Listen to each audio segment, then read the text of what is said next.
wa Mafundi TV. Tunapenda kuarifu ya kwamba Mafundi TV imerudi tena live, na Mafundi TV baada ya kuwa kimya kwa muda mrefu kutokana na sababu ambazo zilizokuwa nje ya uwezo wetu. Leo hii tumeamua kutembelea site na tumeanza na ndugu yetu hapa, atajitambulisha, tutamfahamu kwa majina yake mawili na atatuelezea ni changamoto gani ama ni mambo gani ambayo anayapitia akiwa hapa katika mazingira yake ya kazi. Ndugu yangu, mambo vipi? Mambo poa tu. Vipi? Safi, uko poa? Mimi niko poa. Vipi wewe?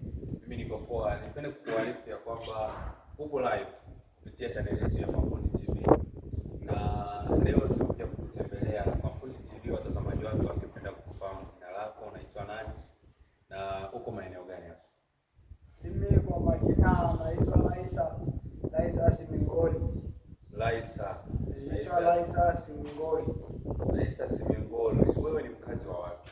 Mimi nimezaliwa huko Ngorongoro, lakini napiga kazi hapa Ilaso. Hapa ni Ilazo. Ilazo kwa watu ambao hawafahamu Ilazo iko maeneo gani? Ilaso iko Dodoma hapa Mbugani hapa. Ipo Dodoma Mbugani. Kwa mfano mtu anakuja Dodoma sasa, anataka afike Ilazo, anatumia njia gani kuweza kufika eneo hili ambalo ulipo wewe? Ilaso kama anatoka huko stendi ya mkoa hapo, naweza nashuka hapo Martini, alafu naweza akafuata hapo hiyo njia lami. Alafu kama ana simu anapiga na mfuata huko njiani. Basi sawa. Masai, wewe una muda gani hapa katika kazi yako hii? Mimi ana muda wa miaka kama mitatu. Muda wa miaka mitatu. Miaka mitatu nimekaa hapa, na kuna kazi moja kule vile kwa mkuu. Nimekaa kule Melinda, na hapa hivi niko na miaka mitatu. Uko na miaka mitatu.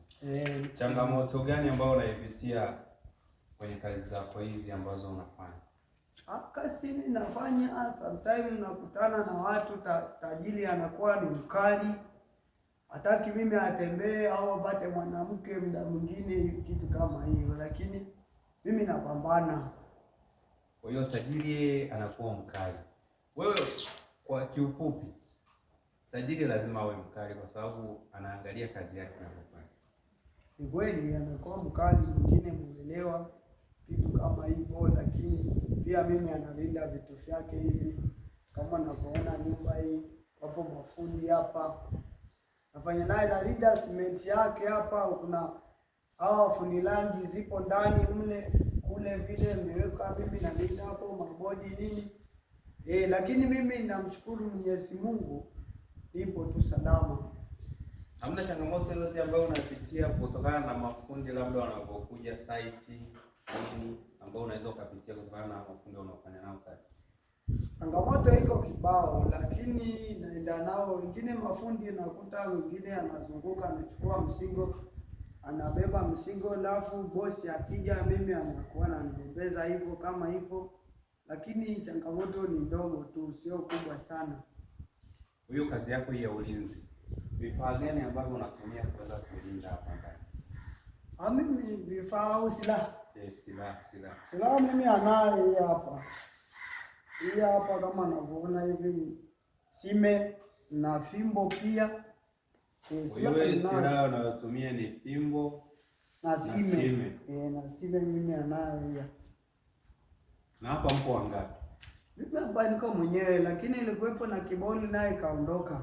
Anaenda Ngorongoro mara moja. Ngorongoro kuna nini? Ngorongoro kule kuna familia. Kwa hiyo mama yeye haishi hapa. Mama yeye hayupo hapa. Iko Ngorongoro, mimi kibisi naenda. Kupata hela naenda na tuma na watoto. Sasa wewe Ngorongoro unaenda muda gani na kazi unamwachia nani? Akiwepo ile Kibori anakuja na baki hapa, kama sasa hivi mwenyewe naenda huko. Alirudi hapa anampokea mimi na mimi naenda.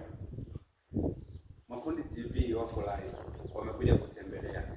Labda wewe katika kazi yako ya ulinzi ushakutembelewa na redio au chaneli yoyote ambayo imekuja kukutembelea, labda kukuhoji au kujua changamoto ambazo unazopitia? Kiukweli mimi hapa hajawahi kujiwa. Lakini mimi nafurahi sana nyinyi kuja hapa Mafundi TV kama hivi, mmekuja kunihoji na mimi changamoto zangu naweza nikashare na nyinyi kiukweli Mafundi TV imekuwa vizuri sana, na vijana kama mnatutembelea na sisi, anaonesha nini changamoto nini, anaeleza na sisi ningependa kuambia Watanzania kwamba bwana, kama itawezekana waende huko kwenye mitandao nini, wafollow Mafundi TV na sisi tutawafollow. Na mimi anaye simu na mimi anaye simu tambo, si hapa. Nani kakununulia hii masaa? Mimi amenunua mwenyewe kule sana ng'ombe mimi. Una ng'ombe ngapi wewe masaa? Mimi ng'ombe hawezi sema, lakini ipo ng'ombe kibao kule. Nimeuza na nini kachanganya mshahara wangu. Usichukulie fadha. Mimi hapa sisi tunafanya kazi, lakini ng'ombe ninaye. Ng'ombe iko. Wewe hapa Samsung. Ni Samsung. Mimi anaye simu. Anaye simu. Sasa watazamaji wa Mafundi TV wanakutazama. Ni kitu gani ambacho unaweza ukawaambia kupitia Mafundi TV? Mimi naambia Watanzania wote sisi wote ni ndugu. Na Mafundi TV pia na nyinyi ni ndugu, ni familia. Kwa hiyo tupendane, Mungu ndo anaagiza hivyo kwenye maandiko. Mafundi TV na nyinyi Mungu awabariki, mimi ni hayo tu. Naam, mtazamaji wa Mafundi TV, tulikuwa na ndugu yetu Masai. Jina lake kidogo limenishoka. Naitwa Laisa. Mr. Laisa. Ni Laisa au Laiza? Laisa, naitwa Laisa. Laisa. Laisa. Sio Laiza. Hiyo Laisa ile. Naam, tunamaliza hivyo. Nataka kabla sijamaliza nimwambie ndugu Masai au Mr. Laisa atuambie neno moja kupitia Mafundi TV. Bwana, Mafundi TV bwana ni tishio. Umenifuata hapa Ilaso mimi. Iko Ilaso hapa, natembea kote ukitaka unafuatwa. Basi mtazamaji wa Mafundi TV, ni mtangazaji wako MC Kamote. Nilikuwa nimemtembelea ndugu yangu Bwana Laisa hapa. Na tunamaliza matangazo yetu hivi, na sio mwanzo wala sio mwisho wa kumtembelea Bwana Laisa. Tutaendelea kuhojiana naye na tutaendelea kupata vitu vingi. Huu ni mwanzo, hapa ndani kuna vitu vingi vinaendelea. Mafundi bado hatujaonana nao, watu tuambie changamoto ambazo wanazopitia.